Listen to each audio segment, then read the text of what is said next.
시댁 식구 전부 다 가족여행 떠난 날. 몰래 전 재산 팔고 집 나간 며느리. 여러분들의 구독, 좋아요, 알림 설정은 사랑입니다. 제1화.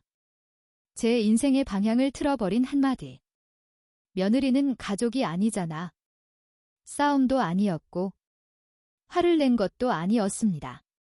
시어머니는 아주 태연하게, 마치 오래전부터 정해진 기본 상식이라도 되는 것처럼 밥상 위에서 문제의 말을 꺼냈습니다.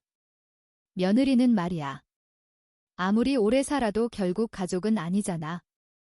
생각지도 못한 말을 듣는 순간 숟가락을 들고 있던 제 손이 떨렸습니다. 결혼해서 시집살이 한 지 벌써 17년이 넘었습니다. 그 말은 시집 와서 제 이름 석자가 아닌 누구네 며느리로 불리기 시작한 지가 벌써 17년이나 지났다는 말입니다.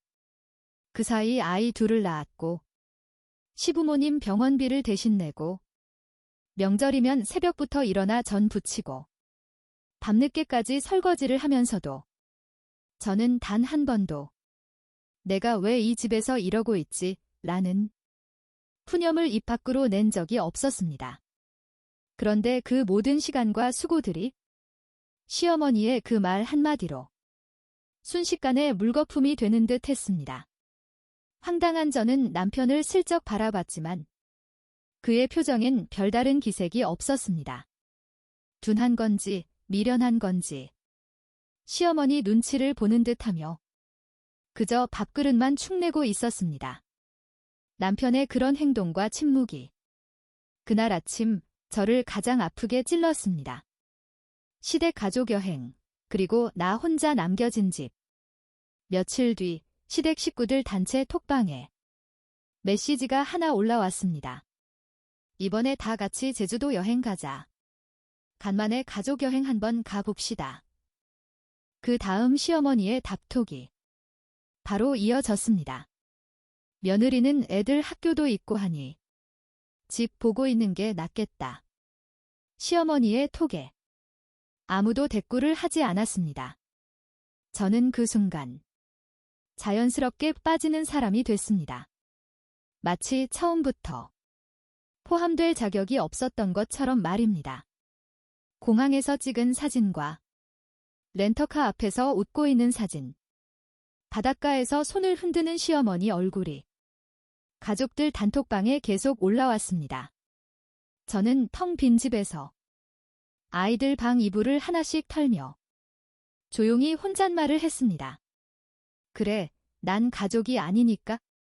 통장을 열어본 밤 처음으로 현실을 봤다. 그날 밤 괘씸하고 서러움에 저는 잠이 오지 않아 서랍 속에 넣어두었던 통장을 꺼내봤습니다. 결혼 후 조금씩, 아주 조금씩 모은 비상금이었습니다. 제 옷은 늘 세일하는 2월 상품이었고 친정에 갈 때도 손에 든 건 시댁 눈치를 본 최소한의 것뿐이었습니다. 그렇게 아끼며 모은 돈이었는데 통장 명의를 하나하나 확인하다 보니 제 이름으로 된 건 생각보다 많지가 않았습니다. 거의 대부분이 남편 이름과 혹은 시어머니가 관리하는 계좌였습니다. 그때 밥상에서 들었던 그 말이 머릿속에서 계속 울렸습니다. 며느리는 가족이 아니잖아. 그제서야 저는 깨달았습니다. 아, 나는 이 집에서 가족이 아니라 그냥 편하게 거들어주는 사람이었구나. 그들이 여행을 즐기는 동안 했던 결심. 시댁 식구들이 여행 마지막 날을 보내고 있던 그 시간. 저는 은행 문 앞에 서 있었습니다. 은행 문을 열기 전 잠깐 망설였습니다. 과연 이게 맞는 걸까? 내가 너무한 건 아닐까? 하지만 곧 시어머니 얼굴이 떠올랐습니다. 아무렇지도 않게 태연한 표정으로 내게 던졌던 그 말. 며느리는 가족이 아니잖아. 저는 은행 창구 앞에서 저는 아주 당당하게 말했습니다. 제 명의로 된 건 전부 정리해주세요. 말하는 순간 가슴이 뻥 소리를 내듯 그렇게 시원하게 느껴질 수가 없었습니다. 그날 밤 시댁 단체 톡방에 여행의 마지막 사진이 올라왔습니다. 저는 사진들을 보며 혼잣말로 이렇게 말했습니다. 여러분이 가족 여행을 하는 동안 저는 제 인생을 챙기고 있었습니다. 그리고 그때까지도 저는 몰랐습니다. 제가 정리한 그 돈 속에 시어머니가 평생 숨겨온 가장 치명적인 비밀이 섞여 있었다는 것을요. 그 돈의 진짜 주인이 밝혀지는 순간 우리 집안의 가족이라는 말뜻이 완전히 뒤집히게 될 줄은 상상도 못했습니다. 제2화 사라진 돈, 그리고 그들이 돌아왔다. 여행에서 돌아온 사람들, 달라진 분위기. 시댁 식구들이 여행에서 돌아온 날, 집안 분위기가 확 달라졌습니다. 분명 여행 가기 전까지도 단톡방에는 웃는 얼굴들 뿐이었는데 현관문이 열리는 순간 저는 바로 직감했습니다. 아, 뭔가 잘못됐다. 시어머니는 신발도 제대로 벗지 않은 채 집 안을 훑어보셨습니다. 마치 무엇이 없어졌다는 걸 이미 알고 있는 사람처럼 말입니다. 집이 왜 이렇게 조용해? 그 말투엔 잘 있었냐는 걱정과 여행의 피곤함보다는 뿌리 깊은 의심이 먼저 묻어 있었습니다. 남편 역시 제 눈을 제대로 쳐다보지 않았습니다. 짐을 내려놓는 손만이 유난히 바빴습니다. 그날 저녁 저는 아무 일 없는 척 밥을 차려냈지만 젓가락 소리조차 크게 울리는 살벌한 느낌이었습니다. 통장에서 돈이 빠져나갔어. 밥을 거의 다 먹었을 때쯤 시어머니가 숟가락을 내려놓았습니다. 너 은행 갔다 왔지? 그 질문은 의문이 아니라 확신이었습니다. 순간 심장이 쿵 내려앉았습니다. 남편은 그제서야 제 얼굴을 쳐다봤습니다. 그리고 낮은 목소리로 말했습니다. 엄마 통장에서 돈이 좀 빠져나갔대. 남편의 말에 제 손이 부르르 떨렸습니다. 어머니 통장에서요? 그래, 네가 관리하던 그 통장 말이다. 그 통장은 제가 생활비 정산을 위해 정리만 해주던 계좌였습니다. 돈을 넣은 적도 뺏은 적도 없는 그저 관리만 하던 통장이었습니다. 그런데 시어머니는 확정짓고 말했습니다. 네가 빼갔잖아. 가족이라는 이름으로 쏟아진 말들. 그 순간부터 몹쓸 말들이 우르르 쏟아졌습니다. 며느리가 그러면 안 되는 거 아니야? 우릴 바보로 본 거지? 역시 남의 집 딸은 다르다니까. 남편도 그 자리에 가만히 서서 밉살스럽게 한마디 보탰습니다. 당신, 그런 거는 상의를 했어야지. 남편의 그 말에 처음으로 소리를 질렀습니다. 너무들 하시네요. 상의요. 제가 이 집에서 뭘 상의할 자격이나 있었나요? 시어머니는 흥 하고 콧웃음을 쳤습니다. 그러니까 네가 며느리인 거야. 가족이고 딸이었으면 이런 짓 못하지. 그 말에 망치로 머리를 한 대 맞은 듯이 멍해졌습니다. 아, 이 사람들은 이미 결론을 내린 상태였네. 그 돈의 출처를 묻자 모두가 침묵했다. 코너로 몰린 저는 용기를 내어 되물었습니다. 그래요, 어머니. 그럼 그 돈은 원래 어디서 나온 건데요? 순간 시어머니 얼굴이 낯빛으로 굳었습니다. 네가 그게 왜 궁금해? 제 관리 통장에서 나간 돈이라서요. 빠져나간 출처는 알아야죠. 그때 시아버지가 큰 소리로 호통치듯 입을 열었습니다. 그만들 해. 뒤집을 듯한 그 한마디에 집안이 조용해졌습니다. 분에 못 이긴 시어머니는 저를 노려보며 말했습니다. 말도 안 되는 소리 하지 마라. 그 돈은 원래 내 돈이야. 하지만 시어머니의 말이 채 끝나기도 전에 저는 어떤 확신을 느꼈습니다. 아, 그 돈이 정상적인 돈이 아니었나 보네. 처음 드러난 균열. 그날 밤 저는 방에 들어와 조용히 남편에게 물었습니다. 당신은 그 돈이 어디서 나온 건지 알고 있어? 남편은 잠시 침묵하다가 이렇게 단돌이 쳤습니다. 때론 모르는 게 편할 때도 있어. 남편의 말에 의심쩍은 모든 게 나름 정리가 됐습니다. 이 집은 저를 가족으로 생각한 적이 없고 진실을 나눌 생각조차도 처음부터 없었던 것 같았습니다. 그날 밤 저는 조용히 결심했습니다. 이제부터는 제가 먼저 진실을 확인하겠다고요. 이른 새벽 우연히 정리하던 서류 속에서 저는 오래된 봉투 하나를 발견했습니다.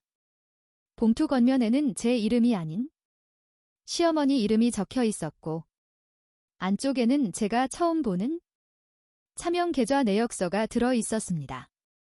그 순간 저는 깜짝 놀랐습니다. 이 집안에서 가장 먼저 무너질 사람은 제가 아니라 바로 시어머니라는 사실을요. 제3화 돈의 정체를 추적하기 시작하다. 봉투 하나가 바꿔놓은 생각. 그날 새벽이 가시기 전까지 저는 잠을 거의 자지 못했습니다. 머릿속에는 도깨비 눈을 한 시어머니의 눈빛이 계속 떠올랐고 차명 계좌라는 단어가 마음속에서 떠나질 않았습니다. 서랍에서 발견한 그 봉투는 누가 봐도 감추려고 숨긴 것이었습니다. 겉면엔 분명히 시어머니 이름이 적혀 있었고 안쪽에는 제가 평생 본 적도 없는 은행 지점 이름과 여러 개의 계좌번호가 적혀 있었습니다. 그리고 잔액은 제가 상상했던 숫자를 훌쩍 넘었습니다. 이 돈이 도대체 어디서 나온 거지? 그 순간부터 저는 더 이상 이 집의 가족이 아닌 며느리로만 살 수 없다는 걸 깨달았습니다. 은행 창구에서 느낀 이상한 낌새. 다음 날 아이들 학교를 보내고 저는 그 계좌가 적힌 은행 지점으로 갔습니다. 창구 직원은 계좌번호를 입력하더니 잠시 고개를 갸웃했습니다. 고객님, 이 계좌 거래 내역이 좀 특이하네요. 심장이 쿵 내려앉았습니다. 어떤 점이요? 출금은 거의 없는데 입금은 항상 은행 창구에서 이루어졌어요. 그리고 무엇보다 입금 주기가 일정하네요. 은행 직원의 말에 손바닥이 축축하게 땀으로 찼습니다. 정상적인 생활비 계좌라면 절대 나올 수 없는 패턴이었습니다. 저는 더 이상 묻지 못했습니다. 묻는 순간 돌이킬 수 없는 어딘가로 발을 들여놓게 될 것 같았기 때문입니다. 시어머니의 과거, 처음 들은 이야기. 집에 돌아오자마자 시아버지가 저를 조용히 불렀습니다. 며느라, 너 어제 본 거 있지? 그 목소리는 지금까지 한 번도 들어본 적이 없는 다소 지친 음성이었습니다. 저는 묻는 말에 솔직하게 대답했습니다. 네, 아버님, 차명 계좌요. 시아버지는 한숨을 길게 쉬더니 천천히 말씀을 이어갔습니다. 사실 그 돈, 깨끗한 돈 아니다. 시아버지의 한마디에 저는 몸이 바짝 굳었습니다. 네 시어미가 예전에 읍내에서 장사할 때 알던 사람이 있었다. 시아버지는 시어머니와 그 사람과의 관계, 그리고 그 관계로 인해 들어온 돈이라는 말씀만 하셨습니다. 시아버지는 끝까지 불륜지라는 말은 입에 올리지 않았지만 저는 직감적인 촉으로 굳이 듣지 않아도 짐작할 수 있었습니다. 가족 모두가 알고 있었던 진실. 그보다 더 충격적인 건 시아버지의 그 다음 말이었습니다. 수철이도 알고 있다. 제 남편 이름이 그렇게 아무렇지도 않게 나오는 순간 다리 힘이 풀렸습니다. 그럼 저만 몰랐던 건가요? 시아버지는 대답하지 않았습니다. 그 침묵이 모든 대답이었습니다. 그때 한 조각 퍼즐이 맞춰졌습니다. 시어머니가 왜 그토록 저를 경계했는지, 그리고 며느리는 가족이 아니다라는 말을 대놓고 쉽게 했는지를요. 저는 그 집에서 가장 멍청하고 안전한 희생양이었습니다. 폭로의 시작, 그리고 경고. 그날 저녁, 시어머니는 저를 방으로 불렀습니다. 너, 괜히 쓸데없는 짓 하지 마라. 그 말은 부탁이 아니라 경고였습니다. 네가 입 열면 집안은 다 끝이야. 저는 처음으로 고개를 들고 시어머니를 똑바로 봤습니다. 어머니 그 끝, 저는 이미 본 것 같아요. 그 순간 저는 시어머니 얼굴에서 처음으로 당황함과 두려움을 읽었습니다. 그날 밤 제 휴대폰으로 모르는 번호의 문자가 떴습니다. 그 돈에 대해 더 알고 싶다면 혼자 나오세요. 문자 아래에는 읍내 오래된 다방 이름 하나가 적혀 있었습니다. 그 순간 저는 확신했습니다. 시어머니 이야기는 이 집안에서만 끝낼 일이 아니라는 것을요. 제4화. 그날 시댁은 저를 쫓아낼 준비를 끝내고 있었다. 읍내 오래된 다방, 그리고 처음 만난 그 사람. 문자에 적힌 다방은 정말 오래된 곳이었습니다. 간판은 이미 색이 바랬고 삐걱거리는 유리문에는 손때 묻은 커튼이 달려 있었습니다. 마치 과거 시간에 멈춰있는 장소 같았습니다. 유리문을 열고 들어가자 구석자리에 중년 여성이 앉아 있었습니다. 출입구 인기척을 느낀 그녀는 고개를 천천히 들어 저를 바라봤습니다. 김수철 씨, 부인 맞죠? 남편의 이름이 불리워지자 불안함과 함께 등골이 서늘해졌습니다. 그 여자는 자신을 예전에 시어머니랑 같이 장사하던 사람이라고 소개를 했습니다. 그리고 저를 똑바로 쳐다보며 으름장 놓듯이 말했습니다. 그 돈, 장사해서 생긴 돈 아니에요. 시어머니가 숨기고 싶어 했던 이름. 그 여자는 매우 조심스럽게 지난 이야기를 꺼냈습니다. 당신 시어머니 예전에 읍내에서 꽤나 유명했지요. 장사 수완이 좋아서가 아니라 사람들 꼬드기는 재주로요. 돈 있는 남자들과 외로운 사람들, 그리고 항상 어딘가로 바삐 사람들을 불러 모았다던 시어머니. 그중 한 사람이 끝까지 당신 시어머니를 믿고 돈을 보냈어요. 매달 여자의 말에 은행에서 들었던 일정한 입금 주기가 머릿속에서 딱 맞아 떨어졌습니다. 그분 돌아가셨죠. 여자는 고개를 끄덕였습니다. 그래서 더 이상 입금이 안 되는 거예요. 그 순간 저는 알았습니다. 시어머니가 왜 그 돈 이야기에 그렇게 예민했는지, 그리고 왜 가족이라는 말을 자기 마음대로 선 긋듯이 사용했는지는요. 집에 돌아오자 달라진 분위기. 집에 돌아오자 현관부터 분위기가 이상했습니다. 제 신발은 눈에 잘 띄지 않는 구석 쪽으로 밀려 있었고 거실에는 시댁 식구들이 모두 모여 있었습니다. 마치 제가 돌아오기를 기다렸다는 듯이 말입니다. 시어머니가 먼저 입을 열었습니다. 너 밖에서 쓸데없는 소리 하고 다닌다며? 저는 아무런 대꾸도 하지 않았습니다. 그러자 시어머니는 한숨을 쉬며 말했습니다. 며느리가 집안 망신은 다 시킨다니까. 듣고 있던 시누이가 옆에서 거들었습니다.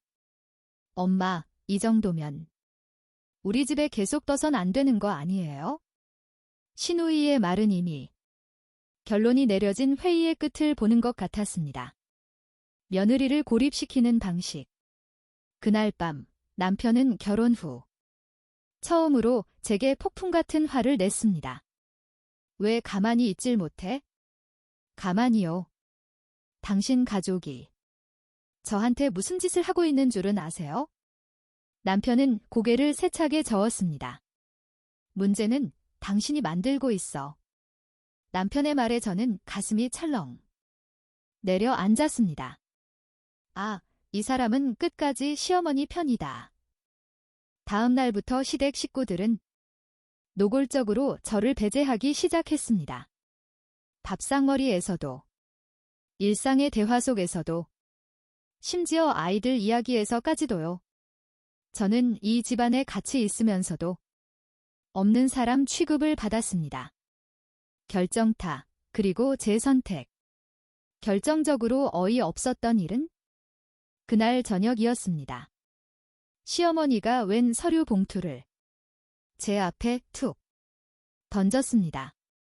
이혼 서류다. 순간 기가 차서 말문이 막혔습니다. 네 발로 조용히 나가라. 그 말에 저는 웃음박에 나왔습니다. 처음이었습니다. 이 집에서 제가 대놓고 희죽거리듯이 웃은 것은요. 아니 어머니, 제가 나가면요. 그 돈 이야기는 없었던 게 되나요? 시어머니 얼굴이 새파랗게 질렸습니다. 기선을 잡은 김에 저는 확실히 말했습니다. 저요, 이제 더 이상 당하고만 있지 않을 겁니다. 그날 밤 저는 변호사 사무실을 찾아갔습니다. 사무실 문을 열려는 순간 휴대폰에 문자 하나가 떴습니다. 당신 어머님 계좌. 아직 끝난 거 아닙니다. 진짜 핵심은 그 증명이집니다. 그 문자를 읽는 순간 저는 감이 왔습니다. 이 싸움은 이혼으로 끝날 일이 아니라는 것을요. 이 집안 전체가 무너질 싸움을 시어머니가 먼저 걸어온 겁니다. 제5화. 이 집의 주인이 따로 있었다.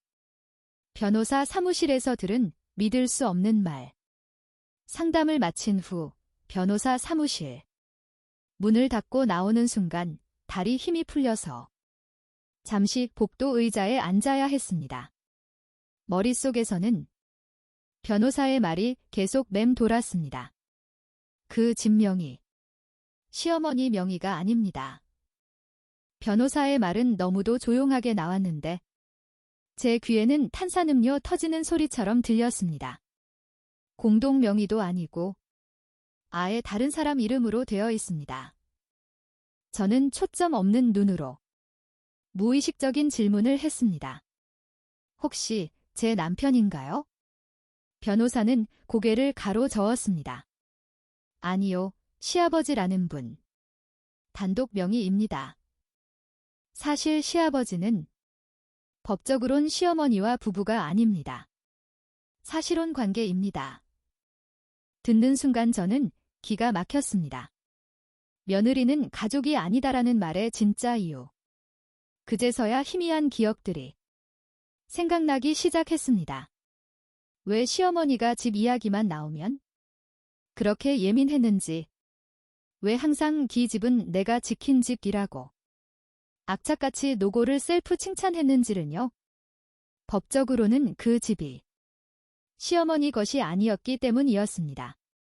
게다가 변호사는 말을 아끼며 이어갔습니다. 이 집엔 유언 관련 서류가 더 있습니다. 그 말에 심장이 덜컥 내려앉았습니다. 이미 시아버지께서 치매 초기 진단을 받으시기 전 공증까지 받아둔 서류입니다. 그 유언장에는 제 이름이 똑똑히 적혀 있었습니다. 시아버지가 숨겨온 진심. 그날 밤 저는 시아버지를 따로 찾아갔습니다. 거실 불도 켜지 않은 채 어둠 속에 앉아 계시던 시아버지는 제가 찾아온 걸 보자 한참을 말없이 계셨습니다. 아버님, 집 이야기 들었습니다. 그 한마디에 시아버지는 천천히 고개를 끄덕이셨습니다. 언젠간 네가 알게 될 줄 알았다. 시아버지의 목소리는 이미 모든 걸 체념한 사람의 음성이었습니다. 그 돈도 이 집도 다 잘못 엮인 거야. 시아버지는 시어머니의 과거와 그 돈의 흐름, 그리고 자신이 왜 이 집을 끝까지 본인 명의로 지켰는지를 조용하게 말씀해 주셨습니다. 이 집은 마지막 보험 같은 거였어. 그 마지막 보험의 수혜자가 바로 저였습니다. 시어머니가 가장 두려워하던 순간. 다음 날 시어머니는 진명이 이야기가 밖으로 새어나갔다는 걸 직감한 듯 표독스럽게 물었습니다. 너 도대체 어디까지 알아낸 거야? 그 질문엔 분노보다 불안감이 더 짙어 보였습니다. 저는 단호하고 확실하게 말했습니다. 어머니, 이 집 어머니 거 아니에요. 제 말이 끝나자마자 시어머니 손에서 컵이 떨어졌습니다. 산산조각난 컵보다 새파랗게 질린 시어머니 얼굴이 더 뾰족하고 위험해 보였습니다. 미친년, 누가 그딴 소리를 해. 저는 웃으며 차분하게 대답했습니다. 법에서요. 더 이상 도망치지 않기로 했다. 그날 밤 남편은 방 안 침대에 오랫동안 걸터 앉아 있었습니다. 꼭 이렇게까지 할 필요 있어? 저는 방문을 나서며 대답했습니다. 당신 가족은 이미 나한테 이보다 더 한 것도 했어요. 그리고 처음으로 남편에게 제 마음을 분명히 말했습니다. 나 이혼도 각오했고 법정도 각오했어요. 제 말에 남편은 아무런 대꾸도 하지 못했습니다.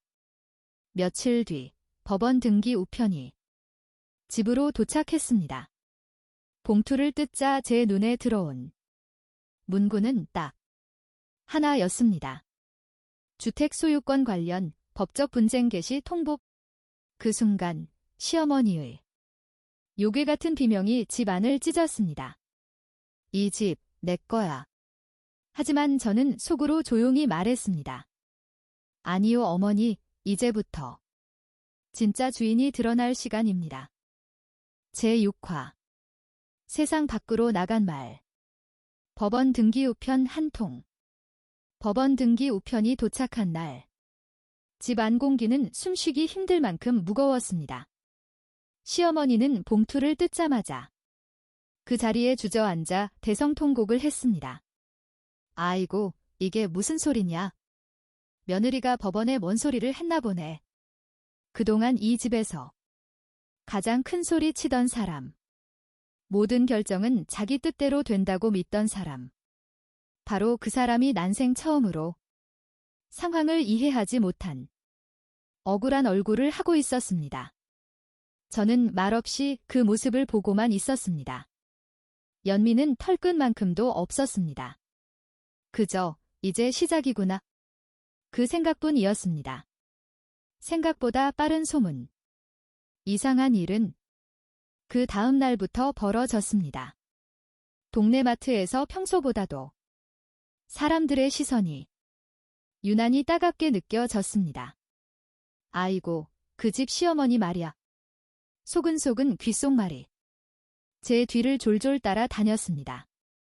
시어머니는 며칠 전까지만 해도 동네에서 야무지고 살림 잘하는 여자로 알려졌던 사람이었습니다. 그런데 법원 이야기며 진명이 이야기며 차명 계좌 이야기까지 소문이 꼬리에 꼬리를 물고 일파만파로 퍼지고 있었습니다. 누군가는 먼저 입을 연 사람이 있었겠지요. 아마도 그 다방에서 본 여인일 수도 있고 혹은 더 이상 숨기기 싫었던 누군가였을지도 모르겠습니다. 친척들 앞에서 무너진 시어머니. 결정타는 친척들의 모임날이었습니다. 원래는 아무 일 없는 척 밥 한 끼만 먹고 넘기려던 자리였습니다. 하지만 성질 급한 큰아주버님이 기어코 먼저 말을 꺼냈습니다. 이 집 문제 법정 간다면서요? 순간 밥상 위 분위기가 쎄하게 얼어붙었습니다. 시어머니는 억지로 웃어 보이려 했습니다. 아이고, 다들 쓸데없는 소리를 들었나 보네. 주제넘게도 제가 바른 소리로 입을 열었습니다. 쓸데없는 소리 아닙니다. 이미 접수된 사건 맞아요. 딸칵. 밥숟가락 떨어지는 소리가 유난히도 크게 들렸습니다. 시어머니는 독사 같은 표정으로 저를 노려보며 말했습니다. 네가 감히 어른들 앞에서. 저는 차분하게 대꾸했습니다. 어른이라면 어른답게 사셨어야죠. 아이들 앞에서 터져버린 진실. 그날 밤 아이들이 제 방으로 들어왔습니다. 엄마, 할머니가 왜 엄마한테 소리 질러? 순수한 아이들의 질문에 가슴이 너무 아팠습니다. 저는 아이들 눈높이에 맞춰 천천히 솔직하게 말했습니다. 엄마는 잘못한 게 없어. 다만 그동안 너무 참기만 해서 그래. 그때 거실에서 시어머니 목소리가 들려왔습니다. 며느리 주제에 가족도 아니면서 어디 감히 내 집을 욕심을 내. 아이들의 얼굴이 울상이 되었습니다. 아이들을 위해서라도 저는 결심했습니다. 시어머니가 뱉은 말이 이 집안에서만 끝나게 두지 않겠다고요. 처음으로 저는 숨지 않았다. 다음 날 저는 시어머니를 마주보며 말했습니다.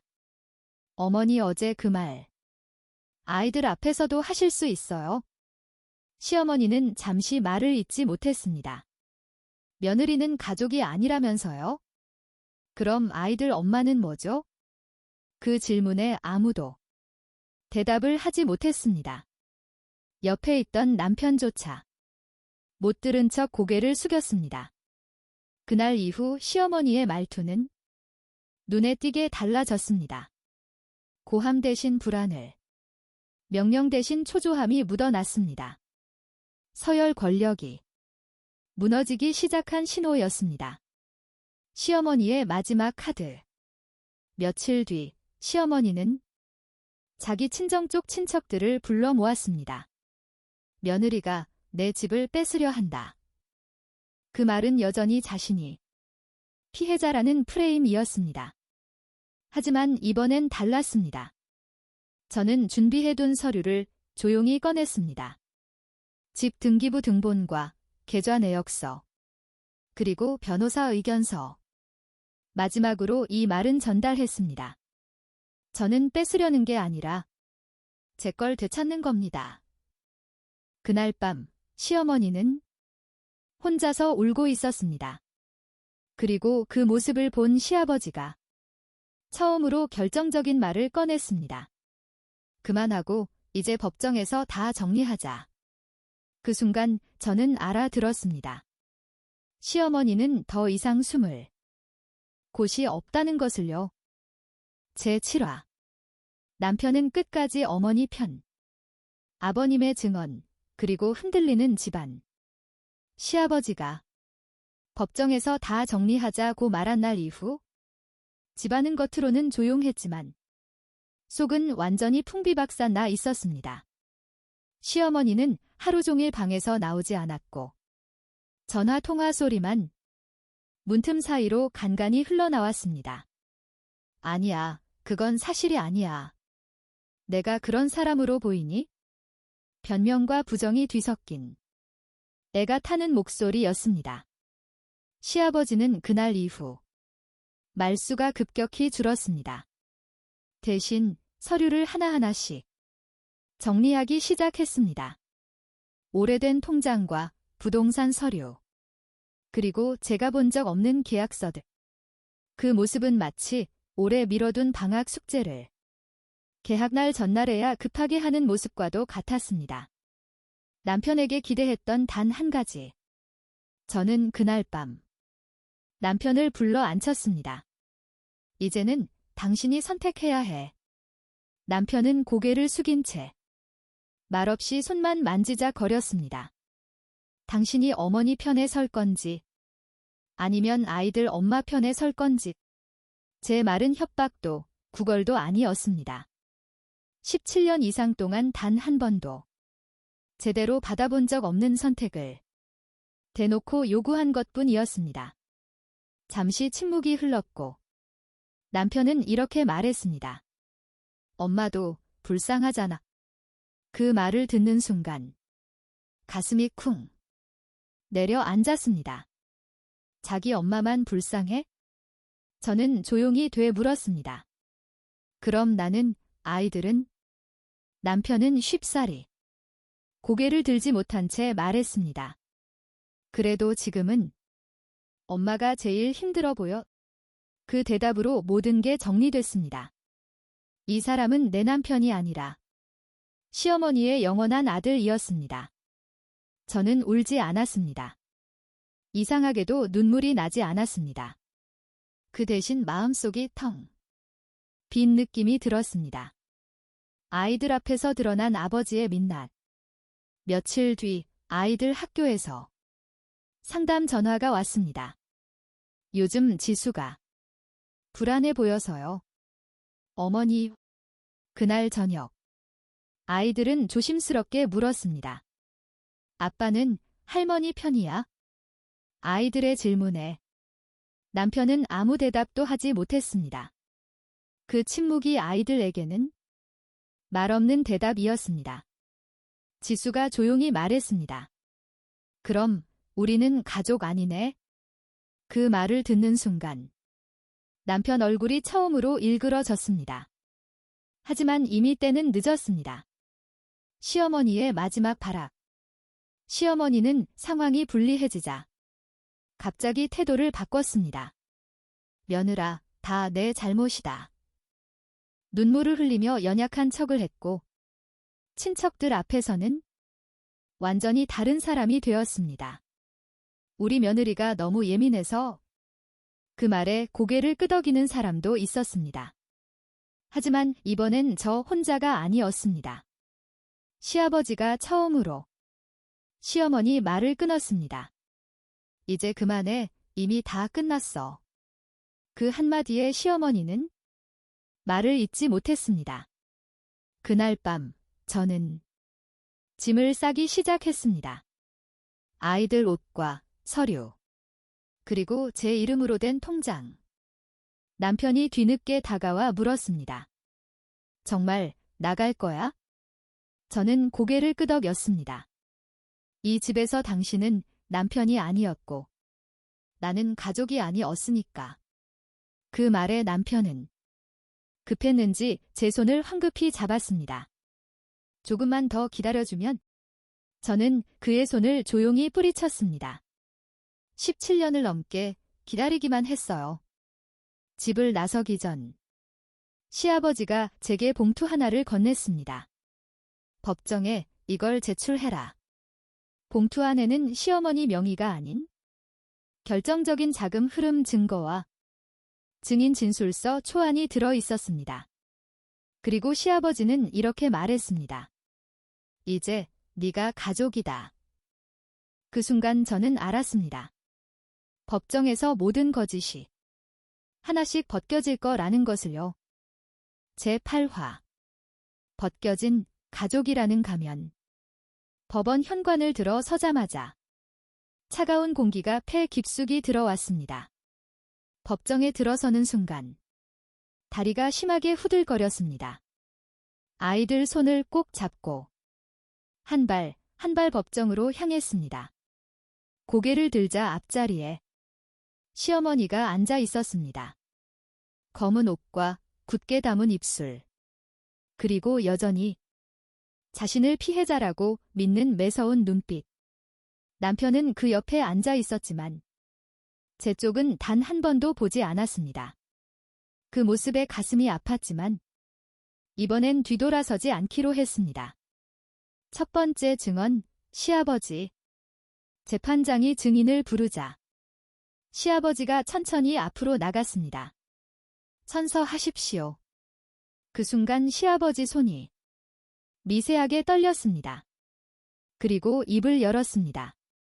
집은 원래부터 제 명의였습니다. 방청석이 술렁였습니다. 그 돈 역시 아내의 개인 재산이 아니라 외부에서 정기적으로 유입된 자금이었습니다. 시어머니 얼굴이 굳어갔습니다. 재판장은 차분히 물었습니다. 그 사실을 왜 지금까지 숨기셨습니까? 시아버지는 한참을 침묵하다 조심스럽게 말을 했습니다. 가족이라고 믿었기 때문입니다. 그 말에 저는 마른 숨을 삼켰습니다. 증거가 하나씩 쌓이기 시작했다. 변호사는 서류를 차례로 제출했습니다. 차명 계좌 내역과 정기적 입금 기록, 그리고 오래된 공증문서. 이 자금은 생활비가 아니라 사적 관계에서 편취한 금전이득입니다. 그 순간 시어머니가 벌떡 일어났습니다. 다 거짓말이에요. 재판장은 단호하게 말했습니다. 피고인, 자리에 앉으십시오. 준엄한 목소리의 시어머니는 처음으로 말을 멈췄습니다. 며느리는 가족이 아니다라는 말의 기록. 변호사는 다음 증거를 꺼냈습니다. 녹취 파일이었습니다.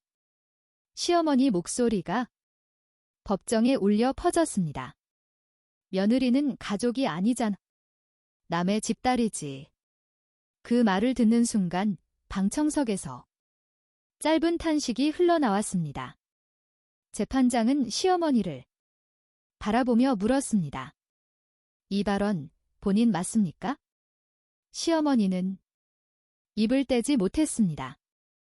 그 침묵이 가장 큰 증거였습니다. 마지막 증인은 제 남편이었습니다. 증인석에 선 남편은 한동안 말을 잇지 못했습니다. 증인, 사실대로 말씀하시면 됩니다. 그 말에 남편은 고개를 들었습니다. 저는 알고 있었습니다. 그의 대답 한마디에 법정이 조용해졌습니다. 어머니 돈의 출처도 진명이도 전부 알고 있었습니다. 저는 남편의 말을 들으며 그만 눈을 감았습니다. 이제야 말하는군요. 참으로 빠르기도 하네요. 남편의 증언이 끝나자 시어머니는 의자에 주저앉았습니다. 모두 다 나만 몰아세우네. 그 모습은 이제 권력자도 가해자도 아닌 그냥 늙고 힘없는 노인의 모습이었습니다. 하지만 연민은 들지 않았습니다. 재판장은 차분하게 선언했습니다. 본 사건은 추가 심리를 거쳐 판결을 선고하겠습니다. 망치 소리가 법정에 울렸습니다. 법정을 나서며 변호사가 제게 조용히 말했습니다. 이제 거의 끝났습니다. 다만 이라뇨. 아이들 양육권 문제는 다음 기일에 전면으로 다뤄질 겁니다. 그 순간 예상치 못했던 말에 심장이 급하게 날뛰기 시작했습니다. 이 싸움은 재산뿐만이 아니라 아이들까지 걸린 싸움이었습니다. 제9화 모든 서류가 한날 한시에 모였다. 가족여행 사진 속에서 웃고 있던 사람들. 그날 아침 저는 텔레비전을 켜놓은 채로 거실 한가운데에 앉아 있었습니다. 뉴스 화면도 아니었고 드라마 내용도 아니었고 그 어떤 소리도 제대로 귀에 들어오지 않았습니다. 식탁 위에는 전날 밤 정리해둔 서류들이 차곡차곡 쌓여 있었고 그 위에 놓인 제 도장은 이상하리만큼 차갑게 느껴졌습니다. 때마침 요란하게 휴대전화가 울렸습니다. 신우이였습니다. 형님, 지금 공항이에요. 엄마랑 아버지랑. 오랜만에 다 같이 여행 가니까 좋네요. 사진이 함께 도착했습니다. 시어머니는 평소처럼 단정한 옷차림으로 공항 의자에 앉아 있었고 시아버지는 그 옆에서 들뜬 아이처럼 웃고 계셨습니다. 남편은 그 뒤에서 선글라스를 끼고 아무 생각 없어 보이는 얼굴로 서 있었습니다. 그 사진을 보는 순간 신기하게도 가슴이 덜컥 내려앉지 않았습니다. 오히려 아주 차분해졌습니다. 그래요. 다들 가족끼리 여행 가셨네요. 그리고 저는 속으로 조용히 중얼거렸습니다. 어차피 며느리는 가족이 아니잖아요. 그 말은 제가 한 말이 아니었습니다. 시어머니가 정확히 저를 바라보며 내뱉었던 말이었습니다. 은행 창구에서 이름이 하나씩 사라질 때 점심 무렵 저는 은행에 도착했습니다. 이 은행은 결혼 후 17년 이상 수없이 드나들었던 곳이었습니다. 남편 월급 통장과 생활비 통장, 아이 교육비와 적금, 그리고 시부모님 명의로 되어 있던 차명 계좌들까지 모든 것이 이곳에서 시작됐고 이곳에서 관리됐습니다. 창구 직원은 저를 보자마자 조금 놀란 표정을 지었습니다. 아, 사모님, 오랜만에 오셨네요. 저는 예의적인 웃음은 짓지 않았습니다. 통장이 든 봉투를 조용히 건넸습니다. 오늘 이 계좌들 전부 정리하려고요. 직원의 손이 잠깐 멈췄습니다. 전부 다. 네, 전부 다요. 하나씩 계좌가 닫혔습니다. 남편 이름과 시어머니 이름, 그리고 시아버지 이름. 쾅쾅. 도장 찍는 소리가 유난히 크게 들렸습니다. 그 순간 제 머릿속에는 수많은 장면들이 스쳐갔습니다. 시어머니가 제 생활비 계좌를 들춰보며 며느리가 돈을 너무 헤프게 쓴다고 구박했던 날, 남편이 제발 엄마 말 좀 들어라며 저의 말을 끊어버렸던 밤, 가족들 모임 자리에서 저만 설거지하러 부엌으로 수십 번 들락날락했던 저녁, 그 모든 순간순간이 통장이 하나씩 닫힐 때마다 정리되는 기분이었습니다.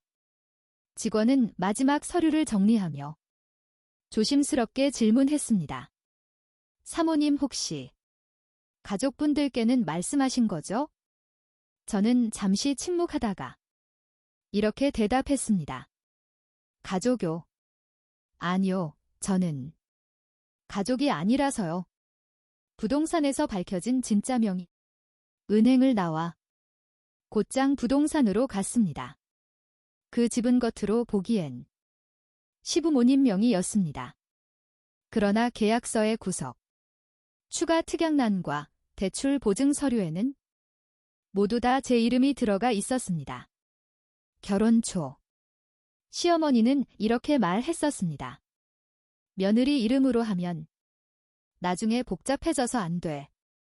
가족끼린데 뭘 그렇게 따지니. 그 말을 믿고 저는 제 이름을 늘 뒤로 숨겨왔습니다. 하지만 법은 거짓말을 하지 않았습니다. 부동산 중개사는 서류를 확인하더니 고개를 들었습니다. 사모님, 이 집 실질 소유주는 사모님이십니다. 그 말을 듣는 순간 온몸에 힘이 풀릴 것만 같았습니다. 17년 이상 제가 손님처럼 살았던 집이 사실은 제 책임과 제 희생으로 유지되고 있었던 겁니다. 저는 매각 계약서에 서명을 했습니다. 사인을 하는 펜 끝에 종이를 긁는 소리가 모처럼 시원하게 느껴만 졌습니다. 여행지에서 올린 남편의 전화. 그날 밤 전화가 요란하게 울렸습니다. 남편이었습니다. 배경 소음 너머로 공항인지 호텔인지 알 수 없는 소리가 들렸습니다. 당신 오늘 뭐 한 거야? 목소리가 심하게 떨리고 있었습니다. 은행에서 연락이 왔었어. 집은 왜 부동산에 내놓은 거야? 대체 이게 무슨 짓이야? 저는 한참을 말하지 않았습니다. 그리고 조용히 입을 열었습니다. 당신 어머니가 그러셨잖아요. 며느리는 가족이 아니라고요. 가족이 아니라면 제 재산은 제가 정리해도 되겠죠? 잠시 침묵이 흘렀습니다. 그 침묵 속에서 저는 알았습니다. 이제야 그들이 진짜 상황을 알아차렸다는 것을요. 남편은 거칠게 숨을 몰아쉬며 말했습니다. 당신 이러면 진짜 끝이야. 그 말에 저는 처음으로 깔깔깔 웃었습니다. 그래요, 끝 좋네요. 다음 날 아침 집 앞 우편함에 등기 하나가 들어 있었습니다. 발신인은 법무법인이었습니다. 내용은 간단 명료했습니다. 재산 분할 사전 통지, 혼인 중 형성된 재산 내역 정리, 명의 신탁 관련 사실 확인 요청. 저는 서류를 덮으며 그제서야 깊게 숨을 들이켰습니다. 이제 이 싸움은 감정이 아니라 기록과 증거의 싸움이었습니다. 그리고 저는 그 누구보다 오랫동안 준비해온 사람이었습니다. 창밖을 보니 해가 빨갛게 천천히 기울고 있었습니다. 그 순간 저는 확신했습니다. 가족 여행이 끝나는 날, 이 집의 모든 관계도 함께 끝난다는 것을요. 그날 밤 시어머니에게서 처음으로 문자가 왔습니다. 너 지금 어디까지 한 거니? 저는 굳이 답장을 쓰지 않았습니다. 대신 책상 서랍에서 오래된 녹취 파일 하나를 꺼냈습니다. 그 파일 제목은 이랬습니다. 며느리는 가족이 아니잖아. 그리고 저는 속으로 조용히 말했습니다. 어머니, 이제 누가 가족인지 법이 알려줄 거예요. 제10화. 내 가족은 법. 공항에서 집으로 돌아오는 사람들의 표정. 그날 저녁, 시댁 식구들이 여행에서 돌아왔습니다. 현관문을 여는 그들의 얼굴은 여행을 다녀온 사람들의 표정이 아니었습니다.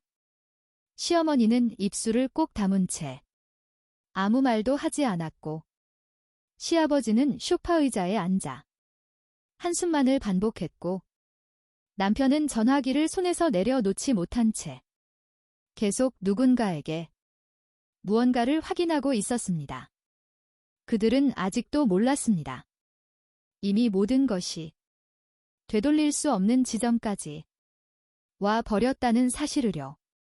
집에 도착한 후 한참을 가만히 있던 시어머니는 방문을 벌컥 열며 소리쳤습니다. 너 지금 정신이 있니? 저는 주방 식탁 의자에 앉아 때를 기다리고 있었습니다. 식탁 위에는 서류 봉투 3개와 노트북 1대, 그리고 녹음 파일이 저장된 USB 하나가 정리돼 있었습니다. 시어머니는 그걸 보자마자 직감했는지 움찔했습니다. 이제 이 집에서 목소리 큰 사람이 이기는 싸움은 끝났다는 것을 안 것처럼요. 시어머니가 의자에 앉기도 전에 저는 노트북을 켰습니다. 어머니, 이 말 기억하세요? 재생 버튼을 누르자 거실에 익숙한 목소리가 울렸습니다. 며느리는 가족이 아니잖아. 돈 이야기는 가족끼리 하는 거지. 며느리가 끼어들 일이 아니야. 그건 이미 시어머니가 친척들 앞에서 저를 없는 사람 취급하며 내뱉었던 과거의 녹음 파일이었습니다. 시어머니의 얼굴이 순식간에 얼어붙었습니다. 그걸 왜 네가 가지고 있어? 저는 차분하게 대답했습니다. 어머니가 너무 자주 말씀하셔서요. 차라리 녹음해서 매일 듣는 게 낫겠다고 생각했어요. 남편이 자리에서 벌떡 신경질적으로 일어났습니다.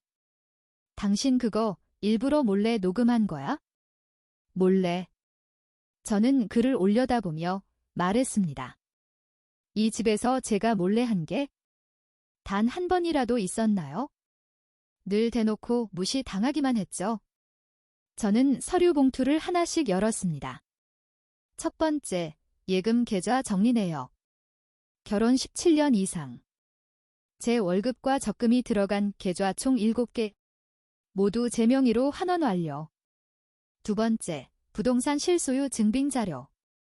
시아버지 명의로 되어 있던 집을 대출 보증인과 실질 상환자, 유지 비용 전부를 제 이름으로 해서 이미 매각 계약 완료.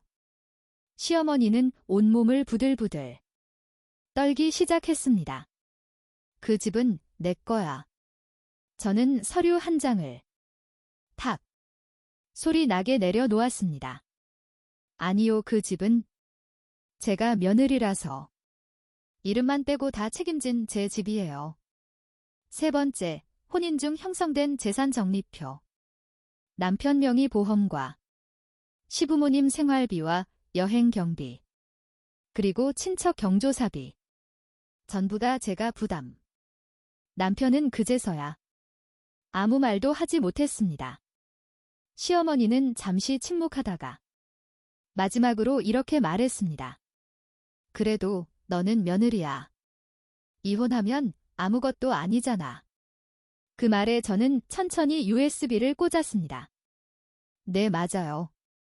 그래서 저도 이혼을 준비했죠. 이번에는 다른 녹음이 흘러나왔습니다. 며느리 이름으로 해두면 나중에 문제가 생겨. 어차피 이 집은 우리 가족 거니까. 그건 부동산 계약 당시 시어머니와 중개사가 나눈 대화였습니다. 저는 조용히 덧붙였습니다. 명의신탁, 법에서는 그걸 굉장히 싫어하더라고요. 특히 며느리 돈으로 시댁 재산 만든 경우는 더 하고요. 시아버지는 그 자리에서 고개를 떨궜습니다. 그만해라. 하지만 이미 늦었습니다. 며칠 후 조정 결과가 나왔습니다. 재산 분할, 제 기여도 80% 인정. 부동산 매각금, 전액 제 계좌로 이전. 남편, 위자료 지급 판결. 시어머니, 명의신탁 관련. 민사 책임 발생. 판사가 판결문을 읽는 동안 저는 한 번도 울지 않았습니다. 오히려 이상할 정도로 마음이 차분해졌습니다. 남편은 조정실에서 처음으로 고개를 숙였습니다. 미안해. 저는 그 말을 듣고도 아무 감정이 없었습니다. 당신이 선택한 가족이 그분들이었잖아요. 전 이제 제 편을 선택했을 뿐이에요. 이사날, 저는 빈집 거실에 잠시 서 있었습니다. 이 집은 참 많은 걸 봤습니다. 참고 웃던 며느리와 아내를 외면하던 남편, 가족이라는 말로 며느리를 밀어내던 시어머니. 문을 닫기 전 저는 마지막으로 시어머니에게 말했습니다. 어머니, 며느리는 가족이 아니랬죠? 그래서 전 더 이상 가족 흉내 안 낼게요. 그리고는 쾅 하고 문을 닫았습니다. 저는 며느리였을 때보다 혼자가 된 지금이 훨씬 더 씩씩합니다. 가족이 아니라서 참았던 것들, 가족이 아니라서 뺏겼던 것들, 이제는 법과 기록이 제 가족이 되어 주었습니다. 며느리는 가족이 아니다. 그 말 덕분에 저는 생각지도 못한 제 인생의 주인공이 되었습니다. 여러분, 가족이라는 말이 언제나 울타리가 되어주지는 않습니다. 오늘 제 이야기처럼 참아온 시간이 길수록 나 자신을 지키는 선택은 훨씬 더 늦어질 뿐입니다. 누군가의 며느리이기 전에 우리는 모두 각자의 인생을 살아야 할 소중한 사람들입니다. 제 이야기가 여러분들의 마음 한켠에 작은 용기가 되었다면 구독과 좋아요, 그리고 여러분의 이야기도 댓글로 남겨주세요. 다음 사연에서도 더 깊고 더 진한 이야기로 다시 찾아뵙겠습니다. 오늘도 역시 여러분들의 소중하고 긴 시간 함께 해주셔서 진심으로 감사합니다.